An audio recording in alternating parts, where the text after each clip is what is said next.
On behalf of the Department of CSE, Dr.M.G.R Education and Research Institute, I would like to welcome our guest speaker of the day, Bhaskar Vancheeswaran. Later, I'll just talk to him about the how we had a communication and all. So before that, I'll just ask our colleague, Dr. Victor, to take over the session. Good morning, sir. Okay, now we are going to start with the 8th session of this FDP, and it is about the latest technologies, boon or a bane, forensic studies by Mr.Bhaskar Vancheeswaran. To tell about sir, he is a postgraduate in information security and computer crime from University of Glamorgan, UK. He is presently head of investigation India region for CTS. He is familiar and fluent with forensic tools like NCASE Enterprise, Access Data Enterprise, Mac Forensic Lab, data carving tools like Scalpel, then data lifter, and has an in-depth knowledge in computer forensics, memory forensics, mobile and PDA forensics. He holds 16 plus years of experience in forensic analysis and data recovery.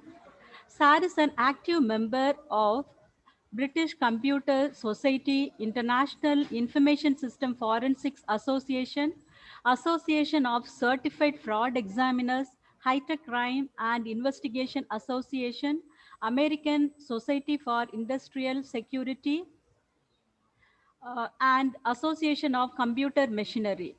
He has previously worked with Welsh Police Investigative Service, a division of Scotland cybercrime unit at University of Glamorgan, and investigated plenty of digital crimes taken for forensic analysis. He was a freelance forensic specialist and has worked for various clients like Intelligent Forensics, Mighty Gadget, Noble Foods, Network Intelligence, etc. And he has investigated many cases related to identity theft, intellectual property breach, etc. He has also performed data recovery for many NHS doctors and individuals from their PC, Mac, notebook, and music players in UK using various tools. SAR holds CH, CHFE, then CCSK, ACE, CFE, CDPSC certification, and is currently pursuing CIPP Asia and CIPT. Now, I kindly request Sir to take over the session. Please, sir. Thanks a lot, ma'am. Thanks Yeah, for this quite fast introduction. Thank you, and good morning to all. I know that you had quite a long session, and today is the 8th session, and I'm going to start it.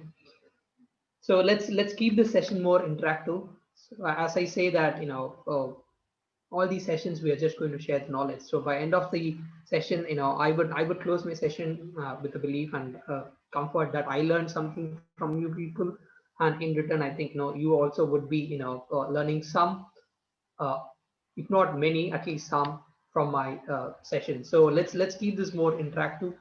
Please feel more comfortable. It's more like an discussion that we are going to have for the next 90 minutes. So with this, let me start projecting my screen.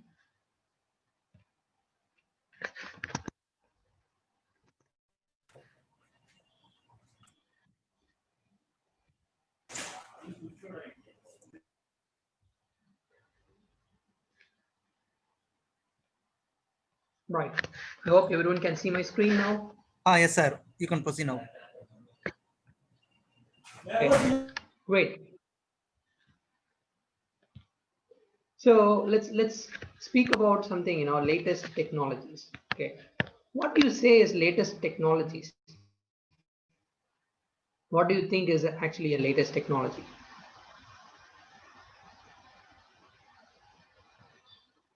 Okay. So any technology which we feel that it is not presently being used or something under research which can come up at some point of time, if not today, sometime tomorrow, right? That is what we call it as latest technology. So what I see, from an security professional and from the technology driven world right now, these are few areas where we see how the human race is developing so fast, and how the technology is going to move out to the next level. How we finished our schooling and moved into a college, that's a different leap altogether. And then moving from college to the work, that's the next major step. The same way, these are the latest technologies which I see from a perspective where the humans are going to depend on these technologies a lot than other technologies which may come up in the future, right? So this might be the roadmap for the next 5 years. Initially, when we say that, when there is a development in the technology, we always say that yes, this technology will be there for at least a decade, right, or at least for 15 years. But nowadays, the technology's development is happening in so quick manner that if I sleep today and next day when I get up in the morning, I see something new coming up, right? So that is how the speed of development of technology is happening right now. Okay, so when you see that the top major technologies which we see, which could come up and rule or coexist with a human race, is artificial intelligence and machine learning. You do all know that this AI and ML is there for quite a long time. We are speaking about it for a long time. But however, the way AI and ML is going to go from now on is going to be in an exponential increase. So slowly till day, right? If you see that AI and ML was creeping up in a very slow pace, but right now the speed in which this technology is going to absorb and spread out, right, is going to be very fast and rapid.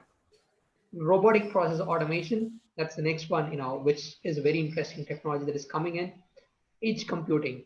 I hope you all would have heard about cloud computing, right? Okay, edge computing is somewhere, what to say is, it's just polishing the way how we manage the cloud computing, right? It's not the same, it's different, but it is something like a higher. It's something like after finishing your undergraduation, moving on to your post graduation, right? Having a specialized area of study. In the same way, edge computing is going to take a specialized way on how this technology is going to help us, and how it's going to right, how it's going to give benefits for we as a humans, right? The last, the fourth one which I have is the quantum computing, right? I know this quantum computing, you all would have heard. This is there since I think, even when I was doing my graduation, I have heard about quantum computing, right? So at that time, quantum computing is something like an bizarre word that hardly few people were aware of what quantum computing is, right? It's basically derived from quantum physics, and that is where we started developing, and quantum mathematics they brought in. That is where we have quantum computing coming into a major role. Next technology you see is virtual reality and augmented reality. I know that virtual reality and augmented reality has already taken a big role in the present life of us, but it's going to be a next one where virtual reality and augmented reality is being clubbed together. We call them as extended reality, right? So extended reality is more or less like a twin of you who is going to coexist with us till we are there, right? And then you have the blockchain. Blockchain, I think it's quite an uh, the technology which I like the lot is blockchain, because it is so good that for a security professional like me, right, I would prefer blockchain a lot. It might be one of my child which I always carry on with it, because it gives me the security which I require, right? It's not, I cannot say that it's 100% secure, but it gives the bare minimum security, more than bare minimum security which I need, is always there in blockchain. Then you have 5G and IoT. IoT, you all know that we already have started using smart homes, smart devices. So that technology is going to catch up. So what is this? So keeping all these technology, right? At the end of the day, we started inventing, we started developing, doing the research to help science and technology and improve the life of us, we humans, right? But slowly how it is going in, right? If you see all these technology all together, and if you see the life of us right now, slowly the line and the ratio in which how we depend on technologies has changed, and now we are being driven by the technologies, right? So we are not driving the technology. The status quo completely changed. We are not taking the help of latest technologies right now. Okay, it's just went ahead in the balance, and now technology is taking control of us, right? So that is what we have to see, where we have to draw a line to ensure that the technology is not going to take over us, and how we always can manage and control these technologies. Okay, so speaking about this, yes, these are the things which we spoke about right now: blockchain, virtual reality and augmented reality, AI and ML, right? Sorry. So if you see here, blockchain, right? Why I said blockchain is one of the important thing from a security perspective. It's something like write only and forget it forever, right? That is what we say. So once you write something, that's it. You cannot go ahead and change it. It's something like you're born, that's it. You cannot go ahead and change that you have never been born in this country, right? Or in this world. It's certain fact, you cannot change it. So in the same way, you go ahead, you write it, that's it. You cannot go delete, edit, modify anything, and you really don't need a third person, to always wear uh, come under lenses to see that whether he or she has done the right thing. Has he modified? Has he changed? Is there any footprint that has been modified? You don't need that, right? It's just getting added as a block to an existing chain, and this chain is actually a virtual chain, right? It's going to extend a lot, a lot, a lot. And this blockchain initially, started as in as a technology where you can trust in putting the data.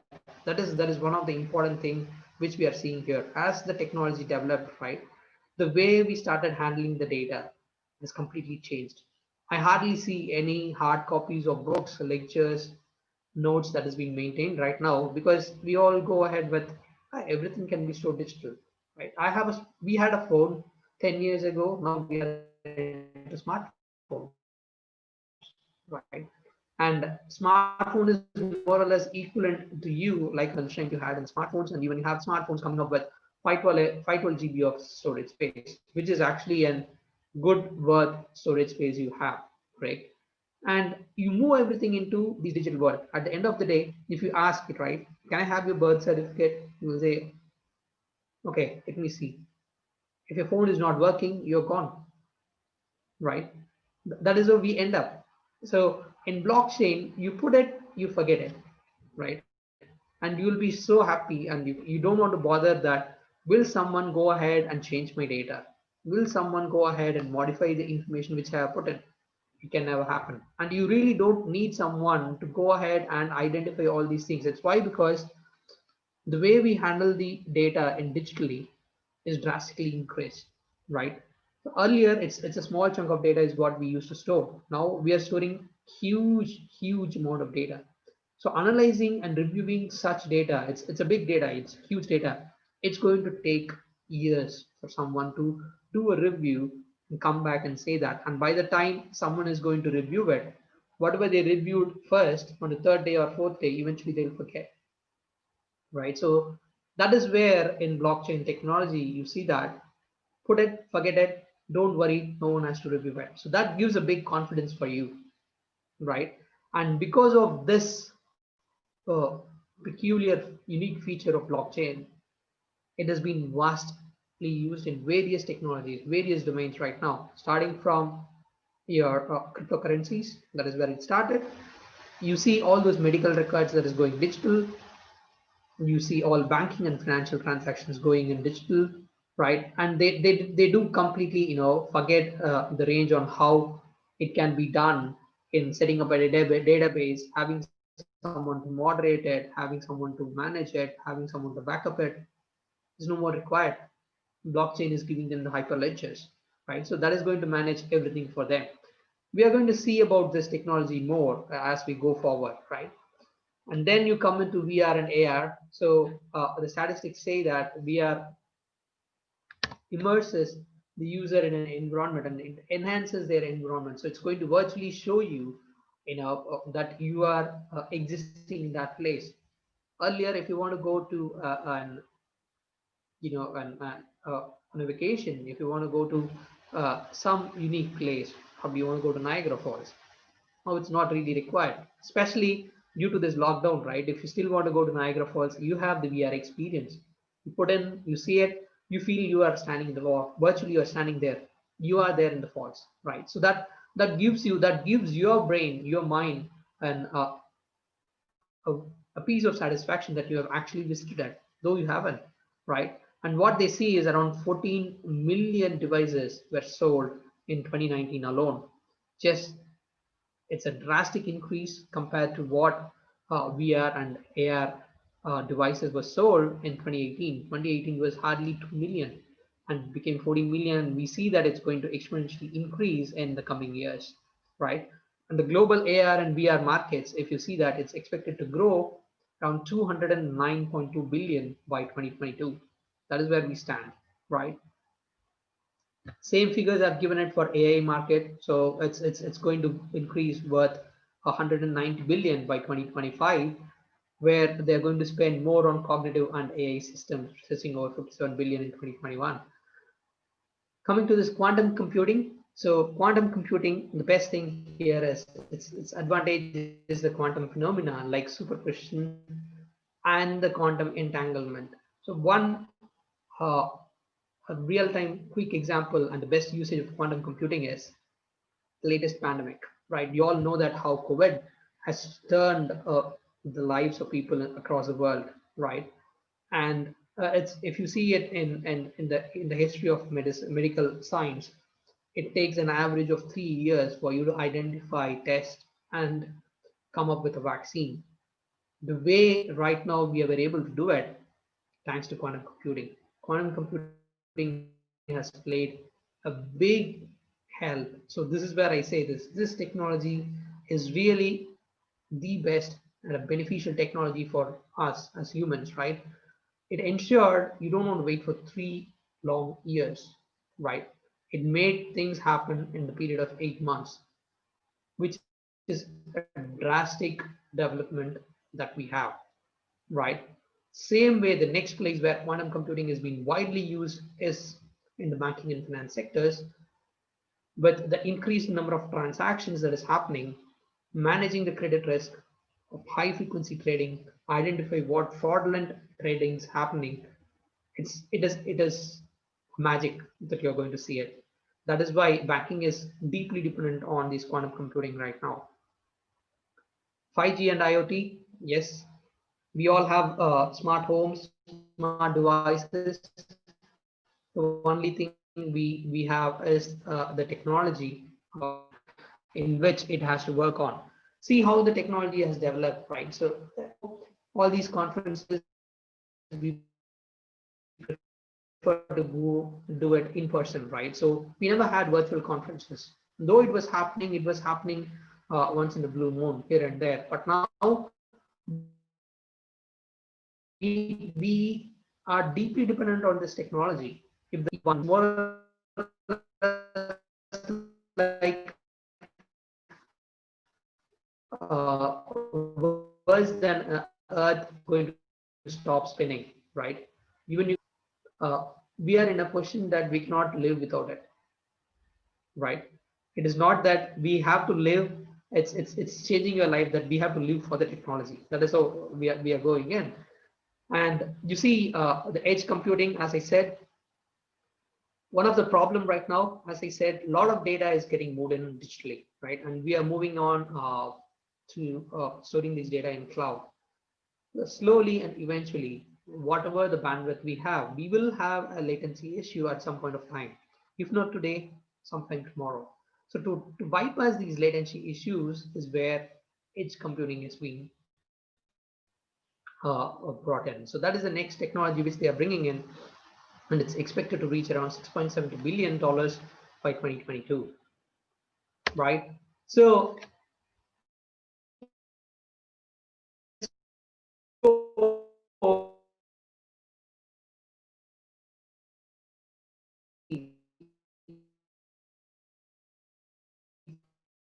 what latest technologies in which area it is getting used, right? So I have picked a few of the cherry widely used banking and finance. Lifestyle, you want to add, you can add everywhere. You have this technology. It's more or less like this technology can take that shape, can absorb everything there. So we are staying under the cloud, rather the umbrella of these technologies. Okay. So which technology you people are interested to see first?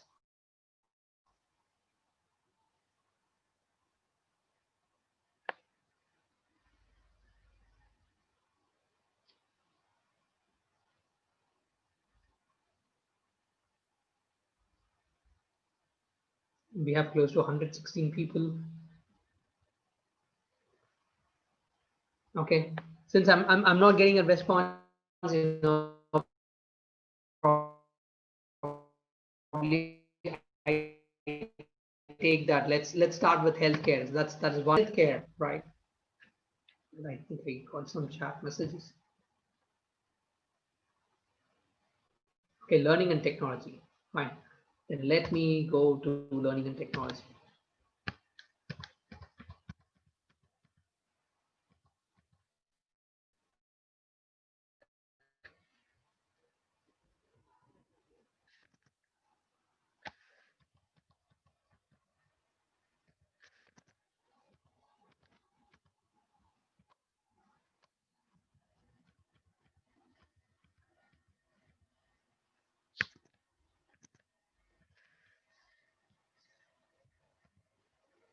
Right, learning and technology, right?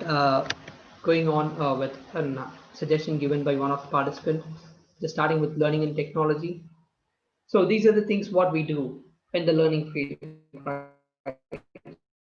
So let's rewind ourselves. Let's rewind our clocks back and see how we were studying 5 years ago. How was our education system, right? We have the teachers, the professors, lecturers, they come, they do deliver lectures, they give a lot of exercises, and we all go on to an educational institution. We spend enough time there, we hear those lectures, we take notes out of it, we prepare, we go for the exams. More or less everything was like in person. So you had a human interaction. What I usually say is like a, a, a learner and a teacher's interaction was always there. That human touch uh, was always there. So the teachers or the professors, right, they used to identify each and every candidate, right, who is able to understand it correctly, who needs additional identify that, right? And whoever needs that additional care, they used to spend more time with them explaining the concept. So it's more or less like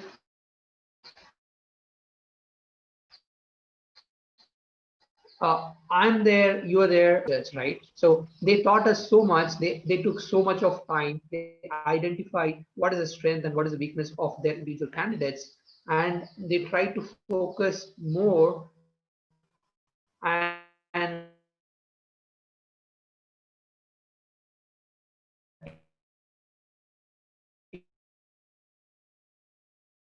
see that the amount of exposure of your weakness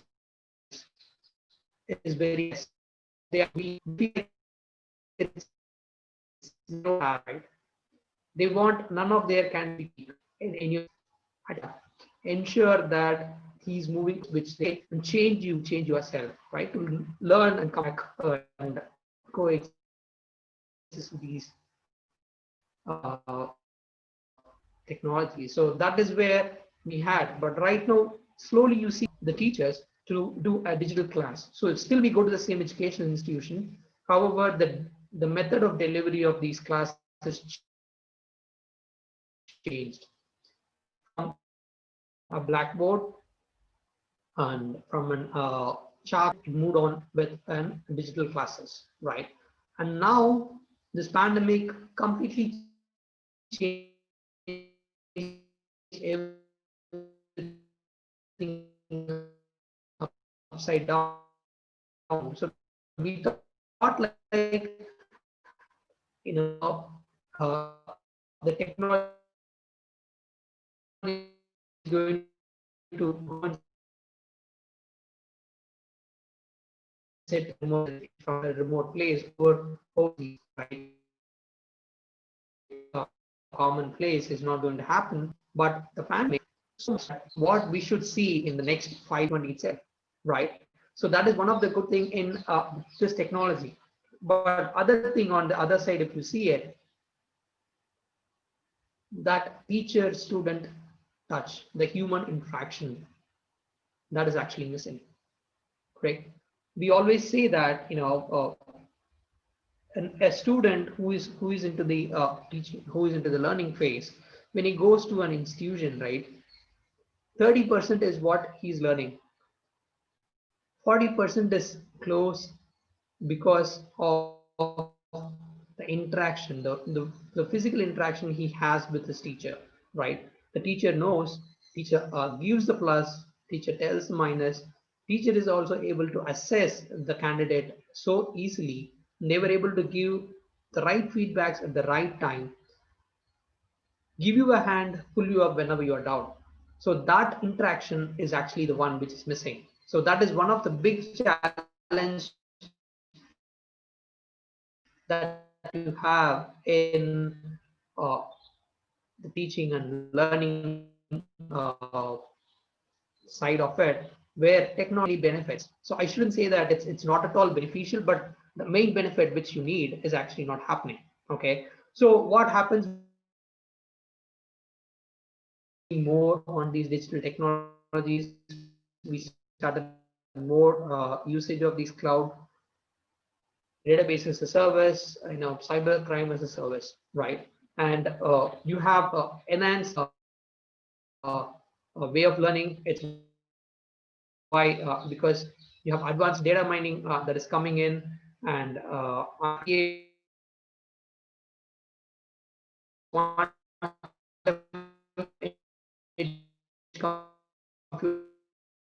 computing is coming in to process all this big data.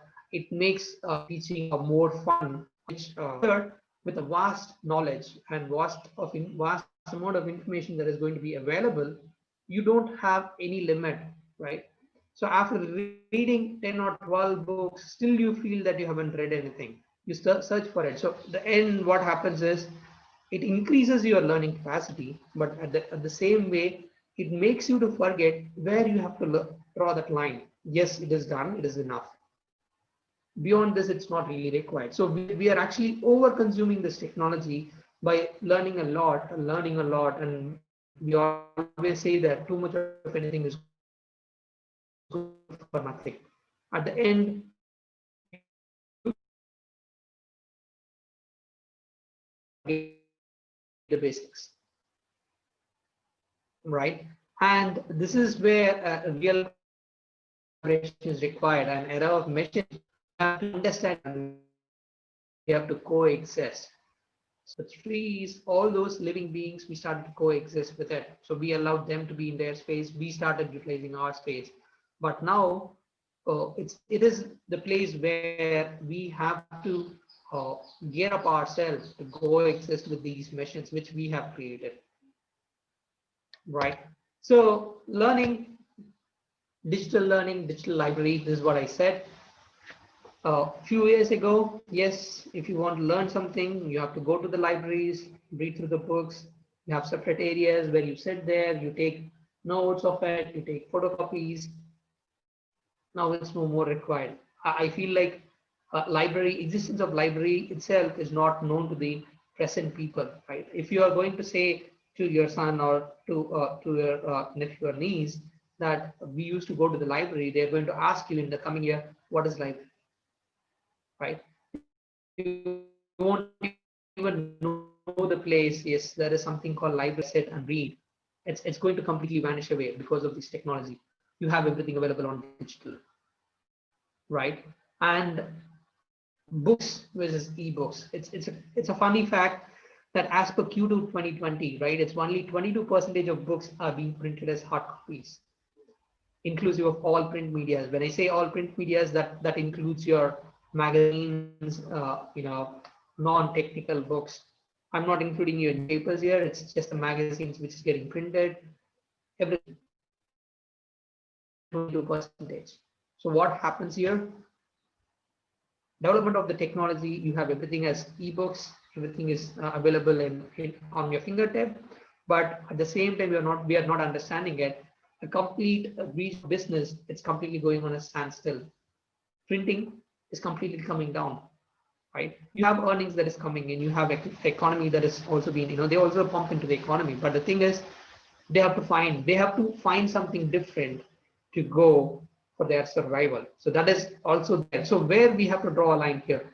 I'm not saying that this technology is not good for us, right? It is good. But what? We have to coexist with this technology. Yes, we have to use this technology to a limit, and we also need to use the previous ones, which is also very much required. Okay, I still prefer on buying the hard copies because yeah, I think someone.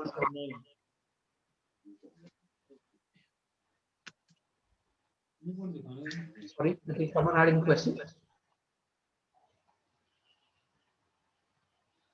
Okay, so I still prefer to have a hard copy of the book. Right, if someone is not having this, may I request you to go on mute, please?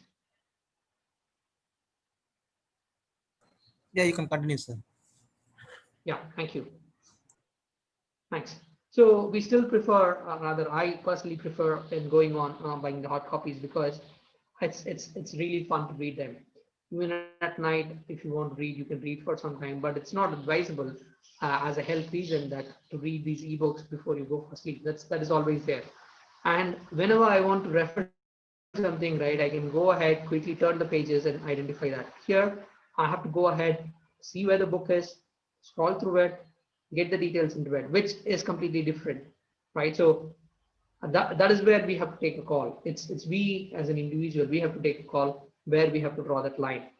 One good thing, yes, it's reduce your travel. You don't want to travel where your educational institution is going to be far away from your home. Yes, because of this development, you can learn from anywhere. Few years ago, if you want to learn something, from an university, probably you want to do something in Harvard, you want to study something in from Stanford or MIT, you have to go for it. You have to travel and go for it. No, it's not like that. University is coming to you, to your home, to your system. They offer the same courses. The only difference is like the way the lectures are being delivered. You're not going to see your professors in person. You're going to miss that human touch, but you get all the contents here and you give the exams here and you get the same certificate. 10 years ago, you get a certificate from MIT is going to be the same right now, but the methodology is getting changed, right? So it is a good thing. You save a lot of money and that's coming back to your kitty. However, as I said, right, you're missing that teacher-student interaction, right? So this fun fact, yes, you see it always on. That is what our mentality right now is. It's a study that's been done due to this technology's development, right?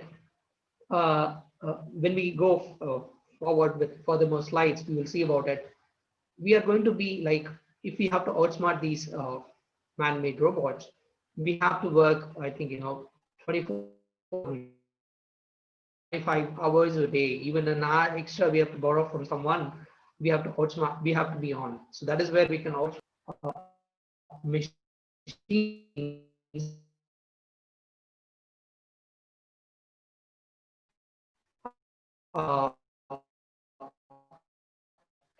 else they will take over our lives completely, right? An average age, any person who is able to live beyond 40 is actually a plus, right? So that is what they say as the lifespan for a human right now. 40 years is what is the lifespan that's been decided, right? Earlier, it was like we would have seen our grandfathers, great grandfathers, they used to live without any diseases for around 90 years. It was easy for them to cross about 80. Nowadays, it's like crossing 60 is like a big achievement, right? So same American medical records, the Journal of American Medical Science is telling that with the overusage of these technologies, our lifespan is going to reduce. The average lifespan will be 40 years of age, right? And because of overusage, right, we may be put into a position how we had green revolution, industrial revolution that happened in the prehistoric times. We see there would be a human revolution that is going to happen where the humans has to raise their voice to coexist with these robots, right? And the other things is it might be a scenario where you're going to see that, I'm going to be there in person. Probably I'm visiting the college, I'm visiting your institution. I'm going to say to your ma'am that, ma'am, I'm Bhaskar. She's going to believe, no, let me check all your digital fingerprints, which is there in the technology world. And if that confirms that you are Bhaskar, I'll accept you that you are Bhaskar. So it's more or less like we are going to depend on that than the human fingerprints. The digital fingerprints is what is going to give more value of your existence here. So this is what we see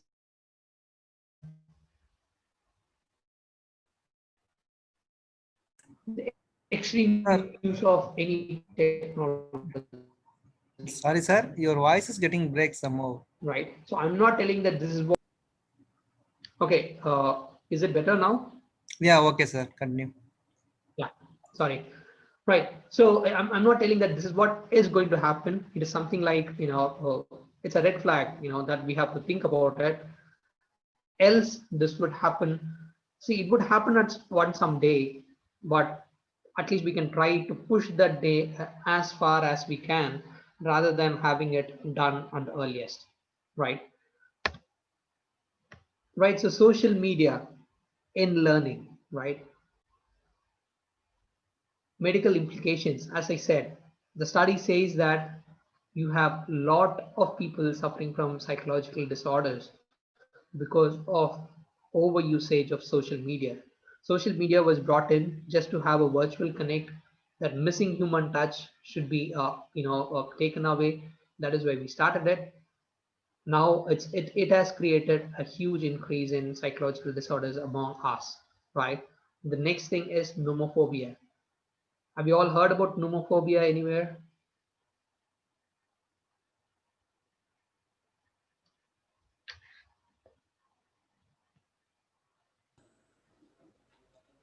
No, sir. Please tell us. Okay, so nomophobia is nothing but it's a new term.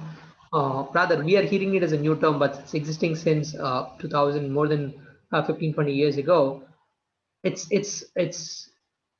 it's a sort of an phobia, a fear that we humans going to get when we hear the word that there is no internet connectivity, right? So that is what they call it as nomophobia. So they say that it is a fear that a human is going to get when he says that he is not connected to internet. He feels like he is being left over. He is a lone person, a lone stranger who is going to stay in this world. So that kind of phobia has been developed. That is what they call it as nomophobia. It's medically termed thing, and we see that the people suffering from this phobia has, I shouldn't use the word drastically, it has very much drastically increased. And then you have this internet addiction disorder, right? So these are few medical implications. This has increased. I'm not telling that it's only because of internet. This has drastically increased because of overconsumption of this social media, right? And they also made a study and identified 78% of pictures and videos are forwards. So it's creating something like, if you feel how, a few years ago, the neighbors used to compare saying that, hey, your son or daughter, uh, see the next house, their son or daughter had scored 98 percentage. you have still scored 96%. That kind of comparison was there with the parents years ago, right? I'm not blaming the parents, but it was there with few of the parents. Now, if you see it, 78%, it's a huge number. It's why? Because they feel that, okay, my friend has posted 5 videos and 6 pictures today. So I have to post 7 pictures and at least 6 videos today, right? That is where they go on. They start searching for such things and start sending it as forwards, posting it as forwards. So it's really not required. You actually miss your time. You actually spend your time, your valuable time which you have, just because you want. Okay, is my connection still unstable?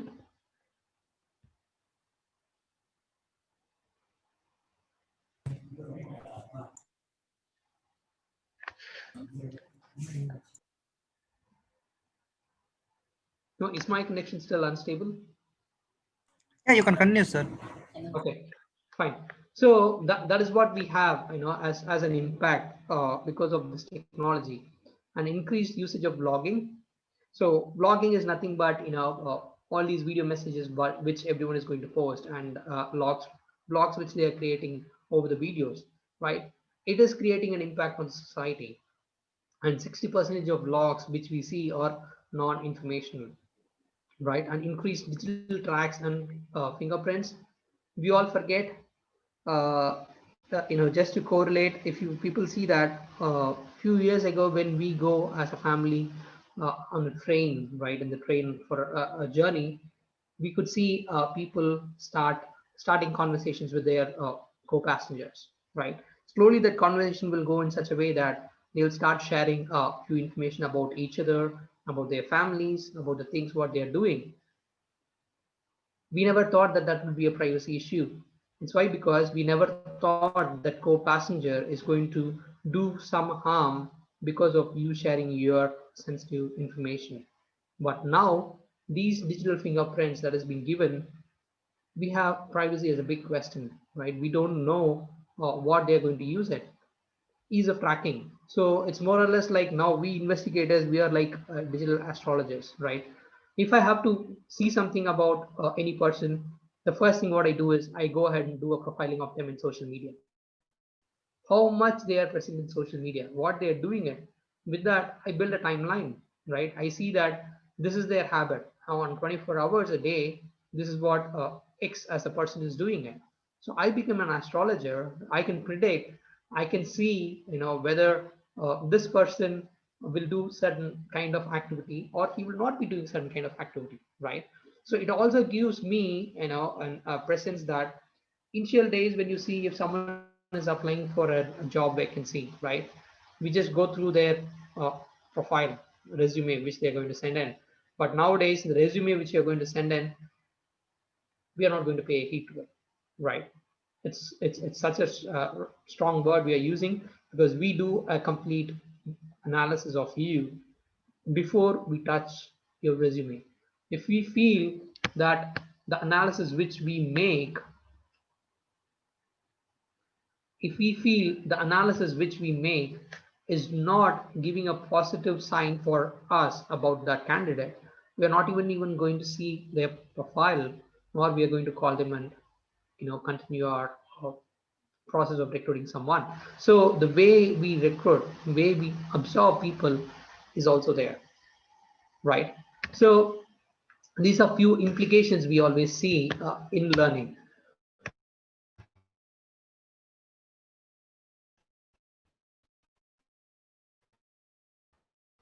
Few fun facts, see it because it's easy for you to see it. I just want to touch on the few icons which I have reduced it in size, which have increased it in size, if you have noticed it.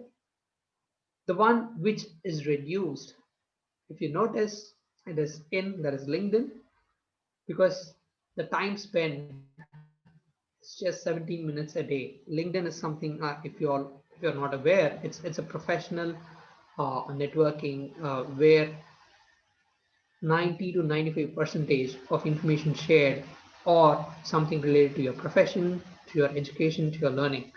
you hardly see any 5%. I'm just giving that 5% for non-business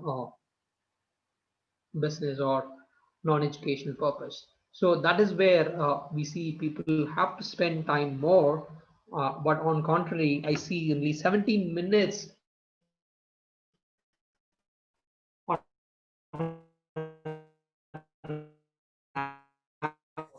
Sir, your voice is getting is break. being spent by a human.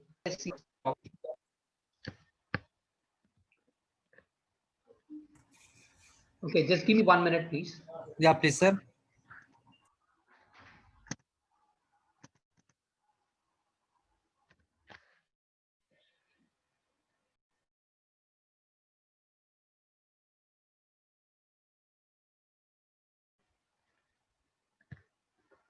Right, is it better now? I just turned off my video. Yeah, please, sir. Continue. Perfect, great. So on the contrary, if you see that, it's a 58 minute that has been spent by any human, any user who has an account with TikTok. It's more or less like an hour of the 24-hour in a day is being spent by them. And see the difference you see, it's around 310 million active users you have in LinkedIn per month, and the total count of users you have in LinkedIn is 610 million, right, so far.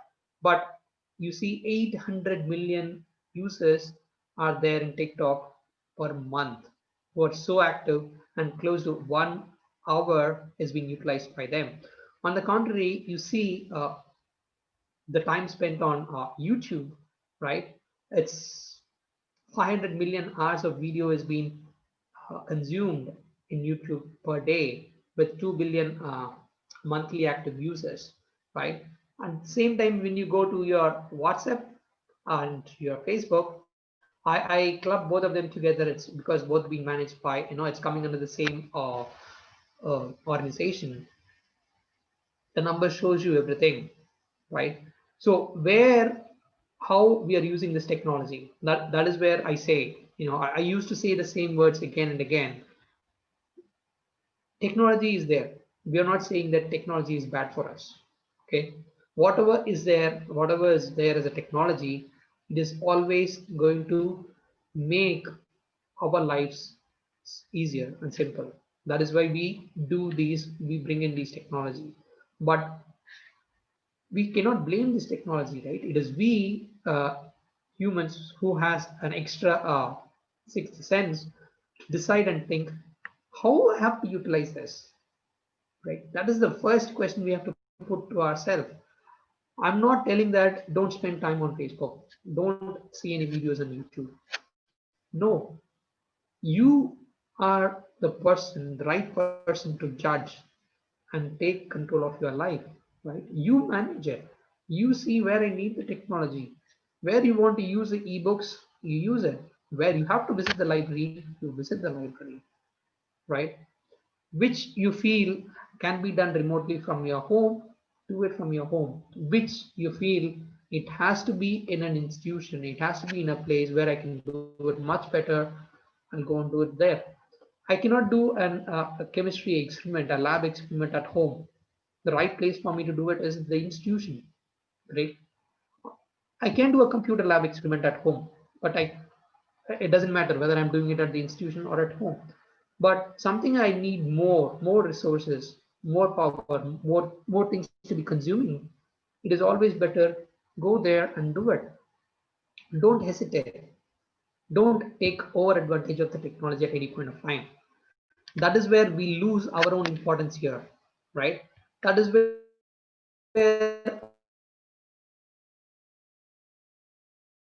we don't even know how. Another fun fact here, right? This is the infographic which I'm using for a social media. Number shows you population of around 40 lakh people, men. They spend on an average 60 hours a week is being wasted by them, with 65 percentage of that is being spent on selfies. See the numbers you have on the other side. It's 89 percentage is being spent by women on taking selfies on a population of 35 lakh people. And I'm not considering about the numbers which is there on the population or on the selfies, the hours that is getting wasted in a week.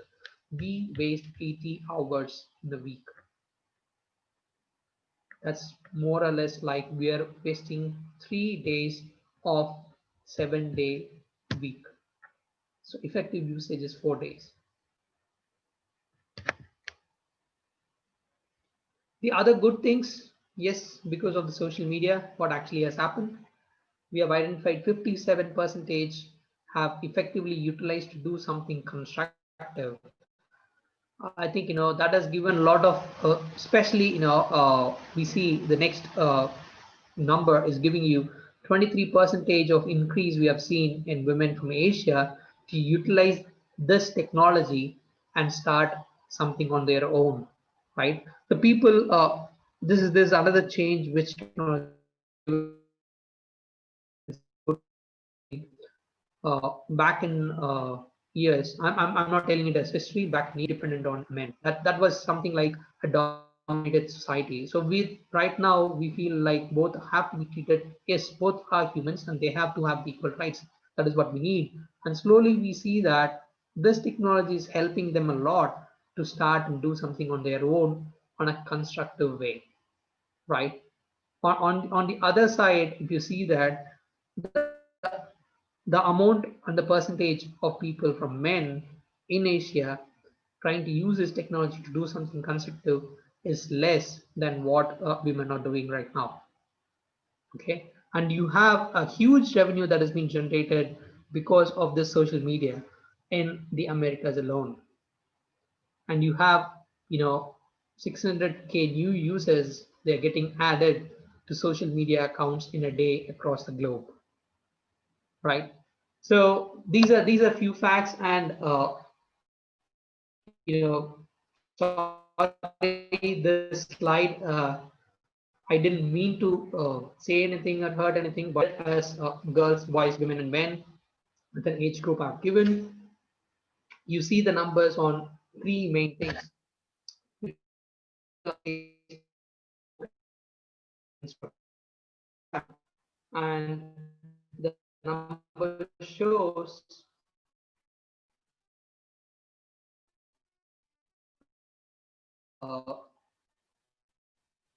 women or the higher consumers. We see there are a lot of other factors which impacted these numbers. One such thing is men are less patient enough to learn new technologies. That is what we have identified. When I say men above 30 to 60, 65, they are not so patient enough, not interested to learn anything on the new technologies, and they want to just coexist and live with whatever they know so far, whatever they have learned in the previous years. So that is one of the reason why probably you have this huge impact on these numbers. Fun fact, time spent on social media, it's on Facebook, 18 on Twitter, 86 on YouTube, and 29 on Pinterest. In fact, this is the latest as on July 2020. I have taken these from various other infographic sites. So the number says here, and again, it's bitter to say, females lead on each and every categories. Though there is a very light difference between male and female, but everywhere I think female exceeds in the usage. Okay, so coming to the next technology. We spoke about learning, how learning is helping us, how and what are the disadvantages you have in the learning. Let's go to the other technology. I think in the interest of time, I'm just moving on to the next technology, which I want to focus on.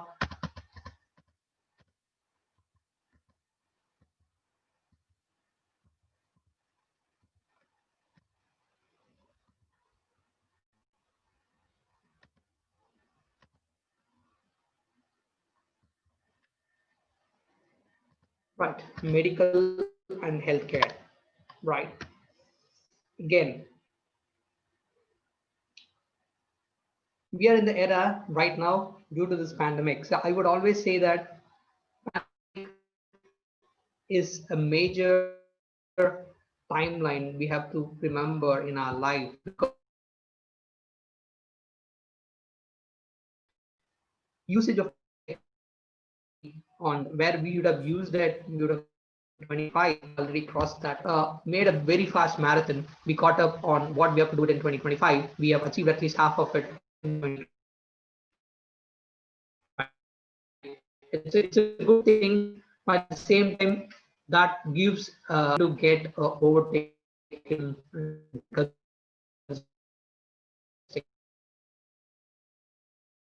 we have to draw that line.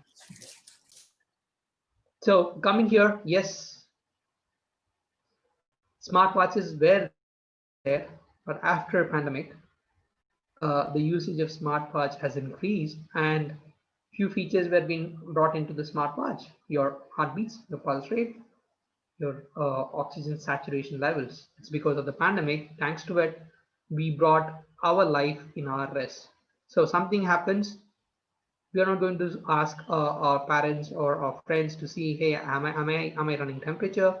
I have the symptom, I have that symptom. This what it would be. Do we need to go and see the doctor? Doctor is not available till the evening. It's all gone. Just in a fraction of a second, turn your wrist, you see it, okay, everything is green, I'm fine. There's nothing wrong. Though you're not okay, you're going to depend on this small piece, which is going to say, yes, you're all fine, right? And we started moving on from physical consultations to teleconsultations, right? These smart devices have become our virtual mothers. I share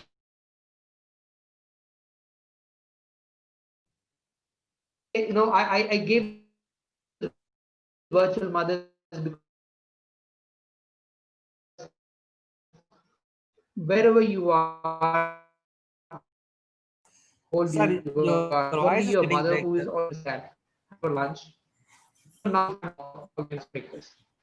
She's not in the same room I am.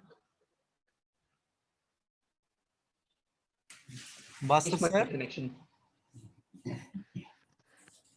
Yes, I can hear you. Sir, your voice is getting break, sir. Not Yeah, just clear. give me a second. Yeah, Just give please, me a sir. second. I'm, Yeah, I'm please. just trying to change my internet connection. Yeah, please, sir.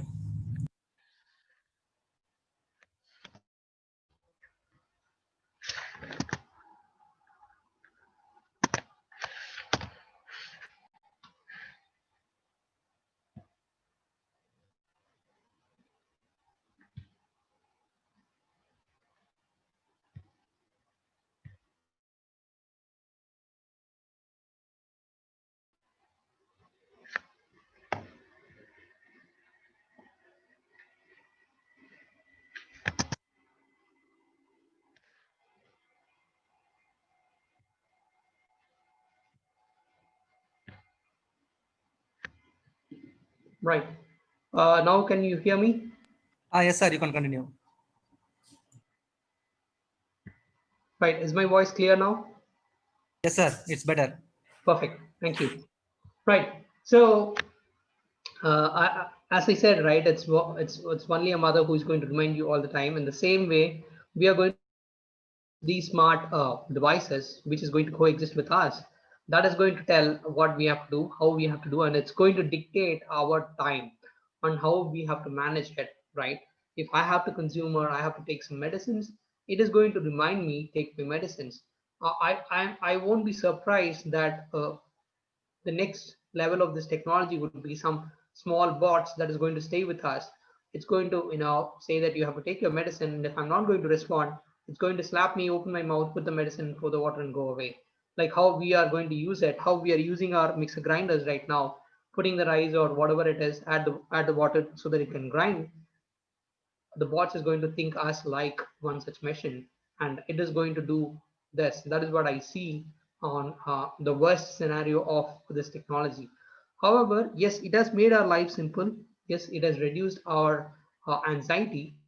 That is what we say as the anxiety is reduced, the tension that is getting reduced, because we don't want to wait until a physician has to come. We have to go and meet the physician in person. We are not clear, we call the physician, he is just a button away from us. Virtually we are connecting. So that's a good thing, but on the other side, yes, where we have to draw that line, we have to take care of it. Certain achievements of benefits of this technology, this field. Yes, there was a three-dimensional printed heart that was successfully printed in 2019, and they are doing the test. So very soon you are going to get the benefit out of it. The people having cardiac issues, heart failures, heart replacements, it is going to be cleared in a faster way. So you really don't want to depend on the donors. You may have a virtual 3D printed hearts that's going to be there as an spare that's going to be available, and a replacements of your original hearts can always be changed with these printed ones. But you have to see on the other side, nothing can work like the actuals, right? Yeah, artificially printed, you can survive, it is going to help, it is going to extend your lifespan. However, its efficiency and effectiveness is not the same as the original which you have, which you were born with. So that is what we have to see it. Yes, it is a lifesaver, but how long it's going to save is that's going to change. Probably it's going to add few more numbers in our life, right? And artificial kidneys. That's the next achievement. They have done it. They have done the 3D printed bladder effectively, and it has been transplanted to the human in 2019, right? Telemedicines and video consults. We just spoke about it. Fitness and wearables. We had the same thing. Yes, measuring steps, heartbeats. That is how it was started. But now it has increased. It's giving you the ECG. It's giving you the pulse rates. It's giving you the saturation. Probably the latest one is we have virtual such equipments. One such thing is like just like a mat you have to put under the bed. It will absorb the depth of your sleep, the amount of sleep you had, whether you had a complete sleep, you had a disturbed sleep, you are suffering from sleep illness, sleep apnea. It's going to give all the results, right? And to say it on the other side, these devices are even being connected to the internet. They are being like in smart devices like IoT. It will send the reports to your physician automatically, right? And whenever you're not fine, it's going to give an alert to your physician, your family physician. So even before you know that you are not fine, your family physician will know that one of his patient is not doing good, and he is going to give a call to you from his office that, hey, you're not keeping well, please uh, join this number, we will have a consult. So it's going to bring doctors to approach the patients in an efficient way. And all your medical records, right? You really don't want to do that, right? My scan reports, my x-rays, I have to ship it, I have to send it to go and have a next review with the doctor. It's no more required. Everything is e-records. A huge amount of space to store the medical records is reduced, and everything is going into e-copy. Again, the question is how secure it is. We should ensure that which record has to go in the digital format has to go in the digital format, right? Not everything to be in the digital format. Certain things can still be a normal record. The human records which we maintain, the files which we maintain, it has to continue. Not everything on the e-copies at any point in time. Missing human connects. Yes, you have less direct interaction with the physicians, which is going to reduce the morale of the patients and thereby impacting their recovery. We always say that it's medicine is going to give 5% of recovery. The comfort, the belief the patient is going to have, the confidence the patient is going to have is going to play the magic of the rest of his recovery from any medical illness. And in that, you have your physician playing a major role, right? Before going under the blade on any of the hospitals, right? You're not going to just go and lie down because he is a cardiologist, right? You are going to take enough verification, take second reviews, third reviews, nth review, multiple discussions, then you feel you are comfortable with that physician, that is when you are going to go under the blades, right? So that belief, that confidence which you have is going to go reduced, right? And these are few videos which I want to show to you, and probably in the interest of time, I'm just going to play one or two.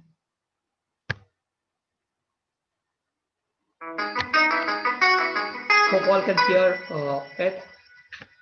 A team of researchers at MIT and elsewhere have developed a tiny origami robot that can unfold itself from a swallowed capsule to complete specific tasks within the body. The robot can remove foreign objects, it can patch wounds, or it can deliver medicine at designated locations. This new ingestible robot builds on the team's previous work on mini origami robots. However, the design of its body is significantly different. The challenge with designing an ingestible robot is finding biocompatible materials that are easy to be controlled and amenable to the types of operations that are needed from the robot. To address this challenge, the researchers tested about a dozen different possibilities for the structural material before settling on a type of dried pig intestine used in sausage casings. To demonstrate how the robot works, the researchers folded the structure into a capsule made of ice. The ice capsule travels down the esophagus into the stomach, where the ice melts away and the robot unfolds to its functional form. At this point, the robot can be controlled by an external magnetic field to do work, such as the removal of a foreign object from the body.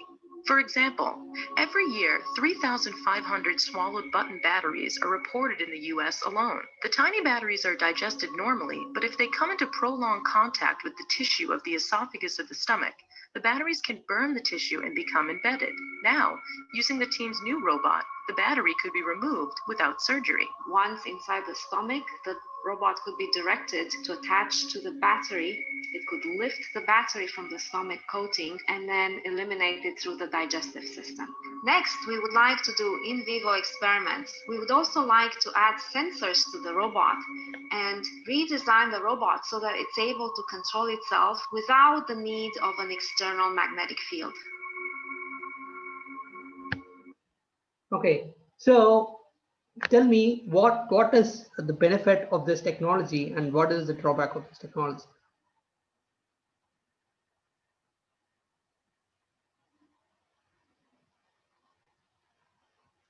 Right. So the benefit, if you see, yes, whatever this, the first half of it, right? Yes, it's an origami. It's a robot. It can be swallowed as a capsule. It's going in. It does the work. It clears off. Less pain, painless surgery. No need of surgery.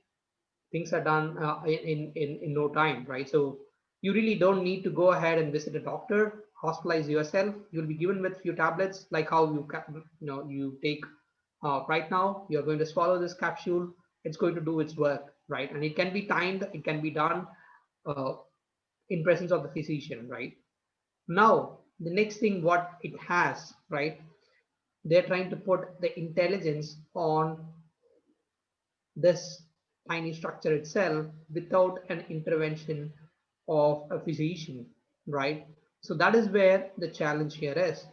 What if the technology which is designed to do its work is not doing it? Who is going to be responsible for that damage that has been caused for that individual life? We don't have it, because it's going to be a consent that will be taken and you yourself will be responsible for it. So you are not going to say or blame or a hospital or a medical institution when something wrong is going to happen. Nowadays you do, right? So I'm not telling all surgeries it happens. They have seen that one in every 100,000 surgeries, there might be a mess from the physician. We have seen a lot of news that sometimes few of the sutures, but before they put on the sutures, some equipment, some medical devices, they have forgot, they have left it inside the human body itself. It's been identified, they have been sued, the hospital used to pay, and any damages that's happening to that life, they take care of it, they give the additional treatments. All those things are done. You have someone to whom you can always go ahead and tag the responsibility as such. But here, it's something like, when you go on for a surgery, a critical risky surgery, they're going to get a consent stating that if something happens, hospital or doctors are not responsible, right? Because of this new one, almost for everything, right, they're going to take the consent. So everything is getting escalated from a normal tiny pinhole or surgery with less pain. It's going to be a high risk operations, high risk things that is going to come in, right? So again, it is not I won't say that it's it might be huge expensive and it may not be affordable, but thing is you will be forced to come into it, because slowly the people who are going to follow the traditional way of performing the surgeries may reduce, because they want this technology to come up. So slowly they will outdate that personal thing, kind of traditional surgeries which is happening, to a minimal level, and they're going to encourage this. At the end, yes, you have to bear the expenses, whether you like it or you don't like it. You will be in a position where you have to consume this technology. So this is where I say technology is going to dictate what you have to do it. Great. So it is a good thing, but this is what we have to be more careful about. Because of this, what is actually going to happen? So I'm not going to show the other videos. I'm just moving on to the next slide.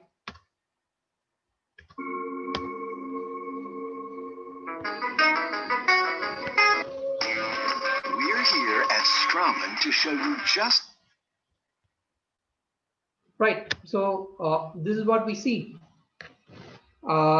If we are not understanding this technology correctly, how this technology is coming up, this is what I see, right? Doctors are getting replaced by these machines as doctors, and you don't want any medical institution where you have to go ahead and learn medicine. All these robots will be fed with all these things, and it's going to go and run with the rule book. The main thing which is going to mess in, yes, when you perform a surgery, people believe they want to have less interaction with the doctors. They prefer now to go on robotic surgery than it's been done by a doctor, because they feel the precision in which the surgery would be done would be perfect by a robot, where that human error that can happen in few millimeters, that can be avoided. Though the doctor is well known for performing such surgeries, people started preferring to go on under the robots than the actual doctors who treat it. But the problem here is it's not all case being the same. At some surgeries, these doctors do see few vital parameters. If something is changing, they're not going to continue that surgery. They will address to bring that vitals back to normal. Then they will resume their surgeries. Do these robots, who are going to be given the enough power to do everything by itself, can manage it? It's a big question. It has to coexist with a physician. Right now, people are preferring to go under robotics, but those robotics are being controlled by these physicians, right? But if this is going to the next level, that dependency of the physician is going to be taken away, right? That is where we have a problem, where this technology is becoming a problem for us. At the end, though the technology is developed, humans are the same. Our life is same. 50 years ago, someone is born. He is born with one heart, two eyes, two hands. Now also he's going to be born with the same. He's not going to have anything additional, right? Just because technology has developed. But coming on to the other side, yes, as an investigator, as a security, when I have data, I prefer my data has to be secure. I see a lot of lack of security that is there. One good example, yes, we all go for these diagnostic centers to give uh, our pathology reports, collect the reports, collect the scan results and stuff. I'm not sure how many of you have noticed it. The receipt which has been printed, at the bottom of the receipt they would have given, you can collect the copy of these reports online, and to log in, this is the user ID and this is the password. Okay, and the second thing, uh, I have given some test, but I will not be able to go and collect it. I'm asking one of my friend to go and collect it. they're going to give all the reports to him. So if there is a medical condition, he's going to be aware of it. He's going to know about it. Earlier, we did the same thing, but the person whom we sent, who knows about your condition, things stayed there, tight-lipped. Now it is not there. The moment if something has been identified, though he is a friend, for fun, your information will be spread across like a wildfire, starting from a simple WhatsApp chat. Right? What will happen? Yes, it's not because of some issue or a medical condition the person is going to suffer. It's because of the environment and because of the society he or she is going to suffer.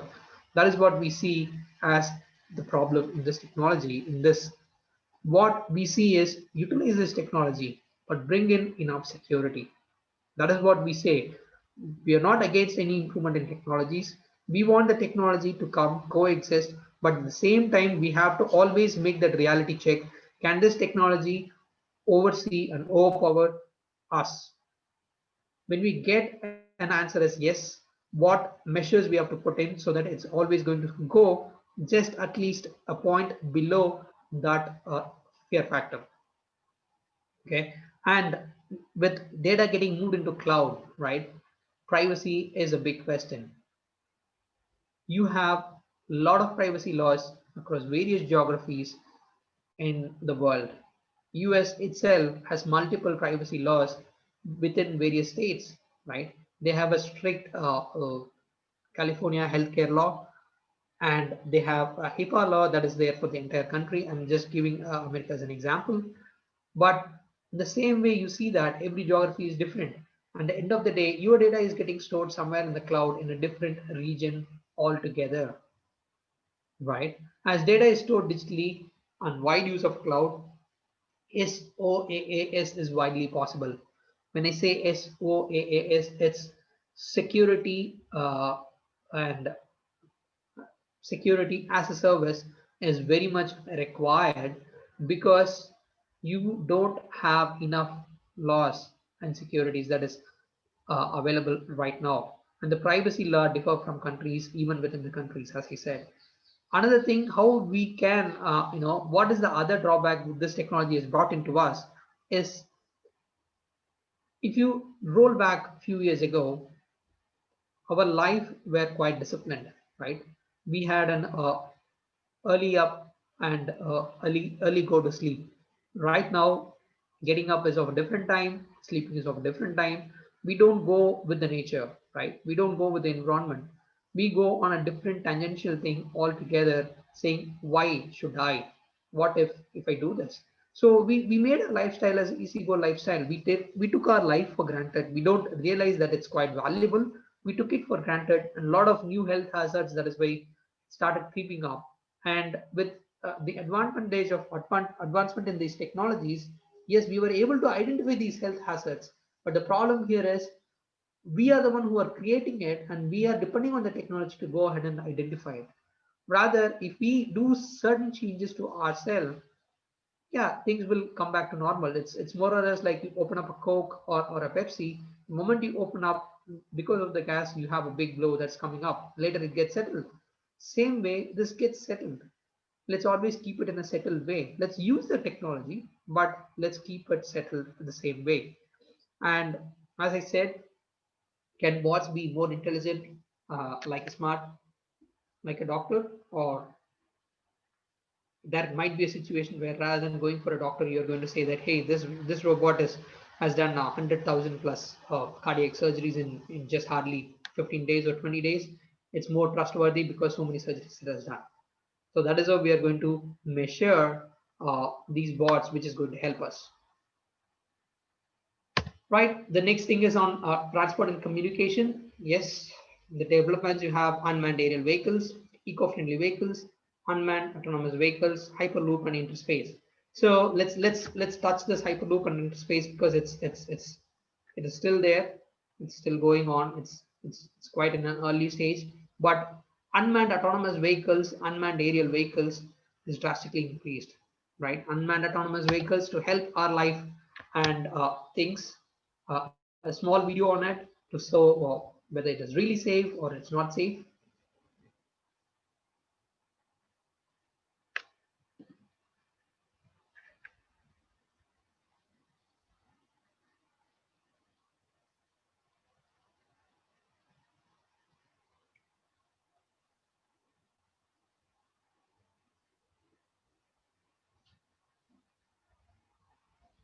Self-driving cars are going to reshape the modern transportation industry, but will having autonomous vehicles on the road make them safer or more dangerous? A car without a driver can never be as safe as one with a human decision maker calling the shots. After all, a machine could never have the experience that you have gained through years of driving. However, contrary to what you might think, humans are actually pretty terrible at not getting into accidents. Even if we can establish that self-driving cars are safer, in other words, they get into fewer accidents, there's still the tricky question of who's to blame when they do get into accidents. The issue of autonomous cars' safety and the ethics behind the driverless machines need to be addressed before they can become commonplace in today's society. To address these concerns, let's start looking at how safe autonomous cars really need to be to beat out humans. Research published by the U.S. Department of Transportation National Highway Safety Administration, US.NHTSA, found that 94% of all car crashes that occurred between 2005 and 2007 were the result of driver error. That's to say that nearly all car crashes across the United States could be eliminated if one or all of the drivers in the crash were paying more attention and reacting accordingly. So it's beginning to look like autonomous vehicles don't have to be perfect, they just need to be able to prevent more accidents than humans can.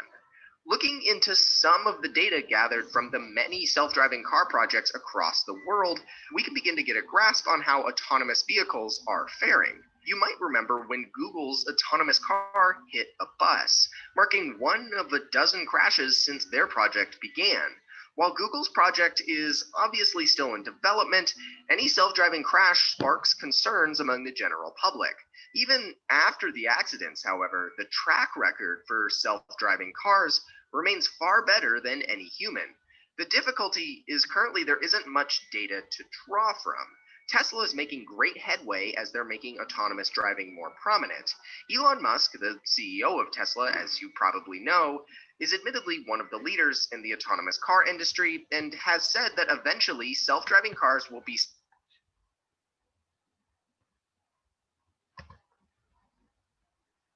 I'm sorry. I think, I just saw the text, something coming in, and I stopped. Right. So still, with this, what we see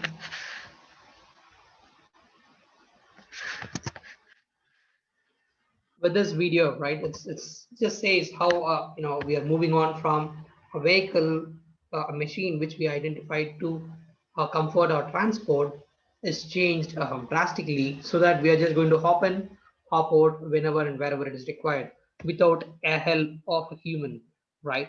So the same thing we have. There are tests that's been done. Still, we are not convinced that this technology can be of more value add to it because of various factors.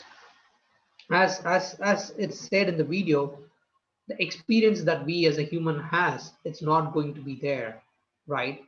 If we are on a hilly road, and if its road's dimension is going to be reduced, there are a lot of other hindrances that is going to play a part for these sensors, because of trees or plants, whichever is going to come in, it's going to give a wrong information to this machines that uh, the widthness of the road might drastically change, right? In which you can see that they cannot take an sensible response because they have been given with wrong data that has been fed in, right? So because of that,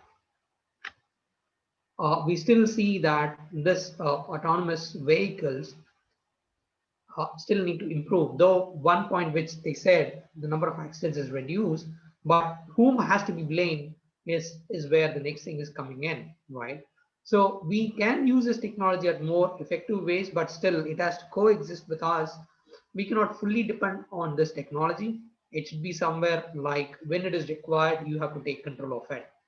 On the other side, the other technologies, the unmanned aerial vehicles, I can see that it's been widely used in various fields: healthcare, defense, uh, oil and gas, agricultural mining, payload carriers.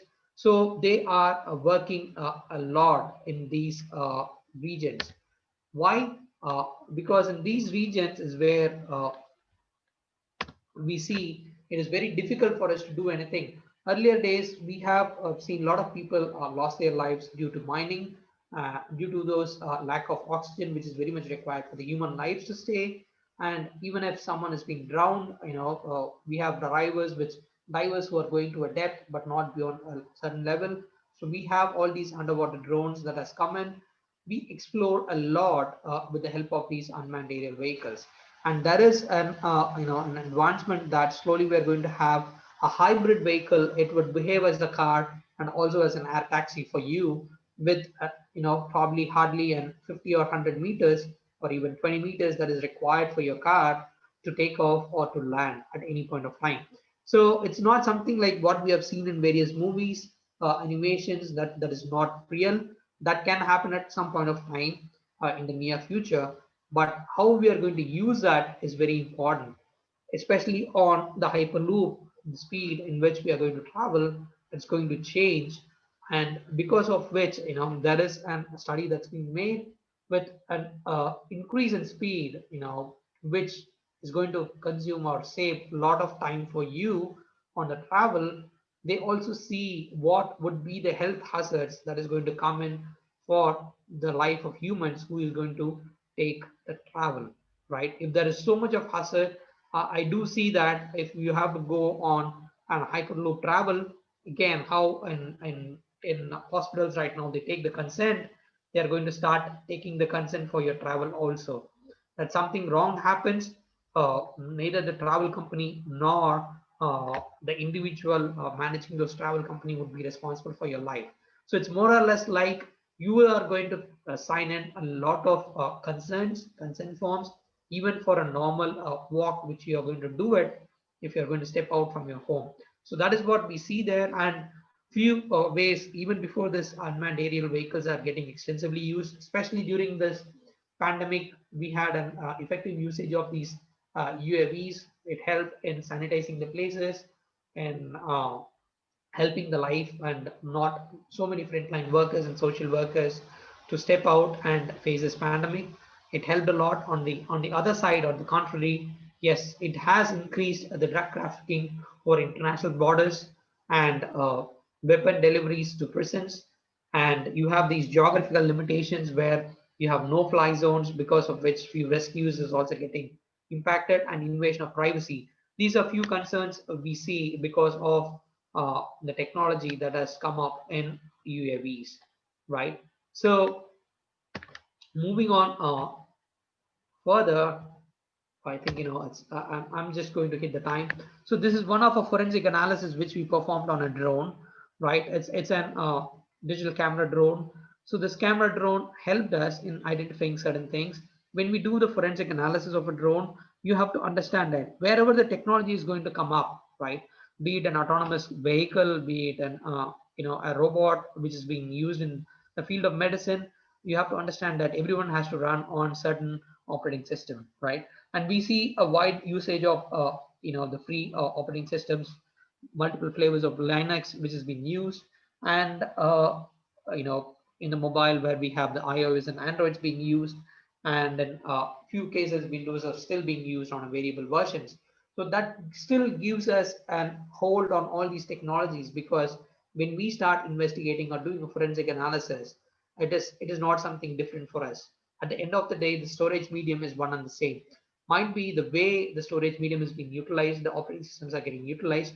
We are still ahead of it. We can go ahead and we can control these stuff at any point of time, and we can always do a dissection, do a forensic, and identify what actually went wrong. But only thing which we miss is who would be responsible for such mishaps that is happening. That would still be a gray area, though we are able to identify things. So this is just an output of one of the forensic analysis we performed on an DJI Phantom uh, photo camera, a drone, photographic drone. So that shows what actually happened, in which altitude and latitude, longitude, and in which GPS position we had a problem or we faced it. When we had an issue that came up, we can easily go ahead and identify that. right? I would also say that we use multiple tools, and I'll quickly run through one of the tool rather than speaking about the lifestyle and a few other things in the interest of time. So let me stop my deck here and quickly show you on one of the thing. So this is an document which I've already opened it in a hex editor. So what we are going to see is basically when we do an analysis of the storage medium, this is not something like your USB drive, which is going to show or store all the pictures in an easily readable formats, right? So what happens here is when you have a mishap, you cannot just like that connect it, take it up and review the storage very easily. Sometimes your storage may get corrupted. So we use this, we go back to our basics, right? Any JPEG file, if you see that a picture file will start with a hex value of FFD8, FFE0. So in this, we are going to see that value, we are going to search for the same, right? Find it, FFD8, FFE0 is what I've given, and we are going to search for it. Right, let me go backwards.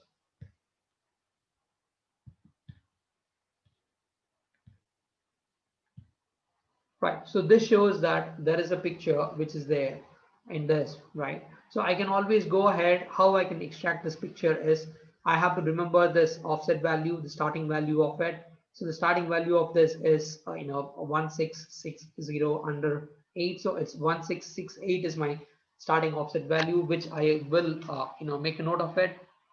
And then I will identify the end of file for such picture file, which would be FFD9. So let me give a search for that.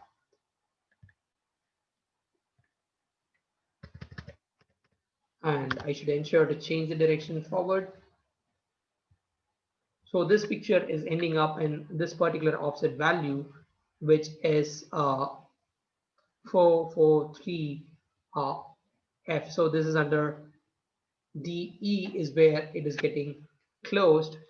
So I would take that closure value 443E, then we would try to extract such image out of it.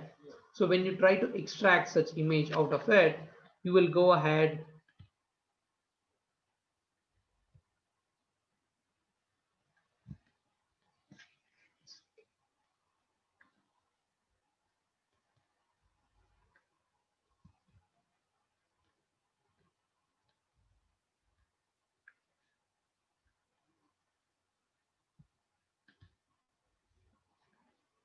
right. So I'll give the start block.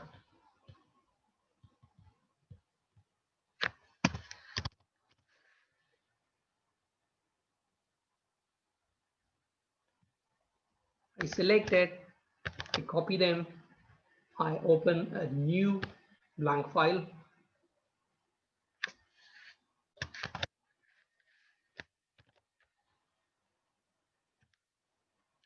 I change it, I save this file.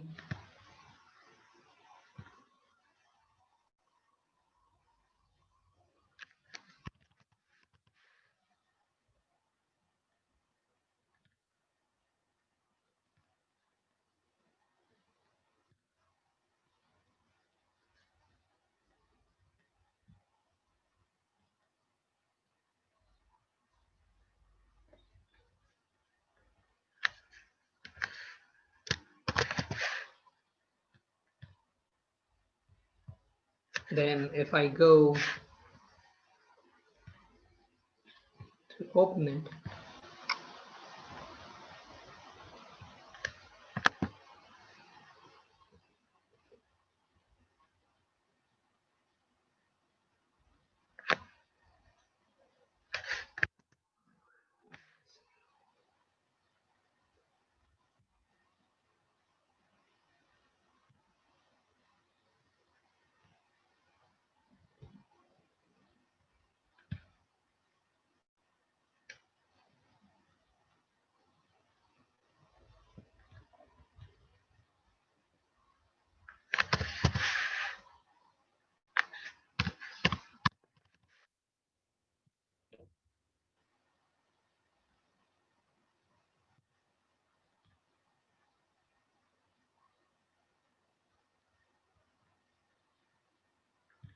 Yeah, I get that image. So this is an image taken by the drone, right? And when the drone was becoming, faulty at that particular latitude and longitude, so what was the picture it has taken and what actually has happened after its crash? We can go ahead and identify and recover the files. So this is what we say, I just showed one normal tool, how you recover it. In the same way, this is what you do it. Whatever happens, right? Whatever technology is coming in, whichever field you're going to use it, still the storage is going to stay in the digital format, which is again ones and zeros, right? I'm still going to use the same hex values. There is no change in that basics that we are going to use it. It'll remain one and the same, right? And that is where we say that whatever advancements this technology is coming in, where the storage is happening, there it is going to help us a lot. And we can always bring in and correct or retrieve our data at any point of time if in the event of a failure or any mishap that happens. However, we also need to think about one thing which is very important, that is the fine line to always ensure that this technology is not going to supersede we as humans, right? In the interest of time, I am not jumping on with the rest of the field, banking and finance and lifestyle, because you have a lot in this too. However, right, I would like to just close the session. If you have any questions, please, we can always go ahead quickly.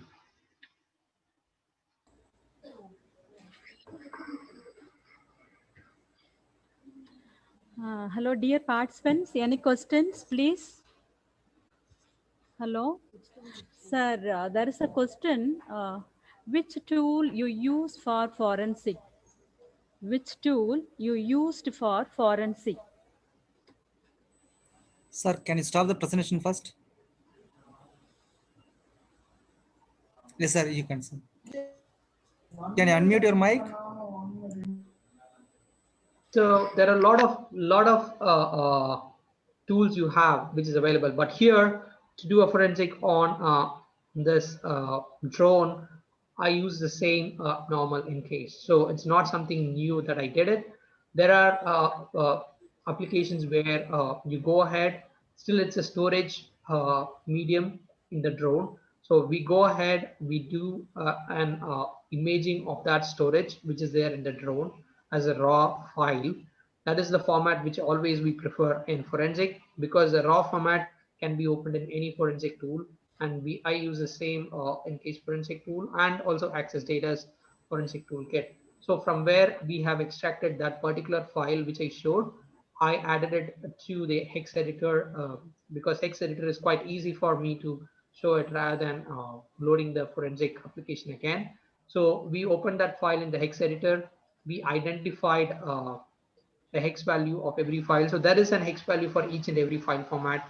A picture file has its own hex value, and a video file has its own hex value. So identify the beginning of file's hex value and end of file's hex value.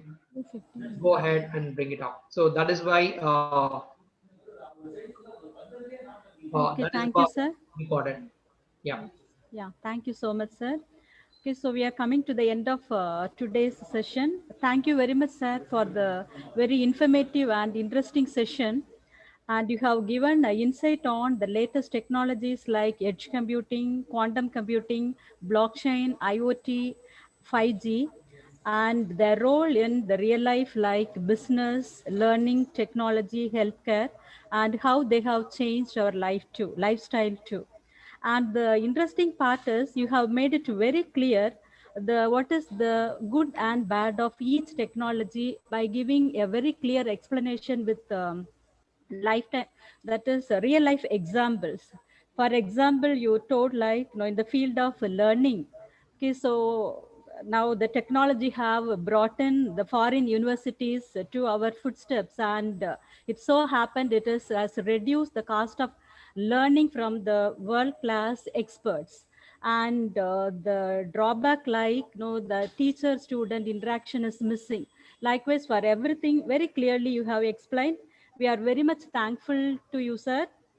Now, on behalf of the organizers and the participants, I express once again our gratitude for spending your valuable time with us. Now, I'll hand over to our HOD ma'am.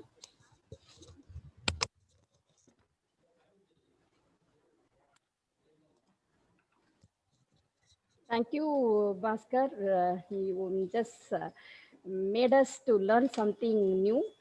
And participants, just I wanted to say one thing. When I spoke to Bhaskar first time, I called him as Bhaskar sir, and I told him we wanted to learn a lot of things from you in the practical aspect, because as we the teachers always having lagging on practical aspect, he's the person immediately opposite. You teachers should not say like that. We have learned a lot from you. Really, hats off to Bhaskar for appreciating teachers at that moment. Only some people, those who are sitting at the post, only have agree whatever they have learned from the teachers have given the best solution. Really, hats off you to Bhaskar for convey such a wonderful things about the teachers.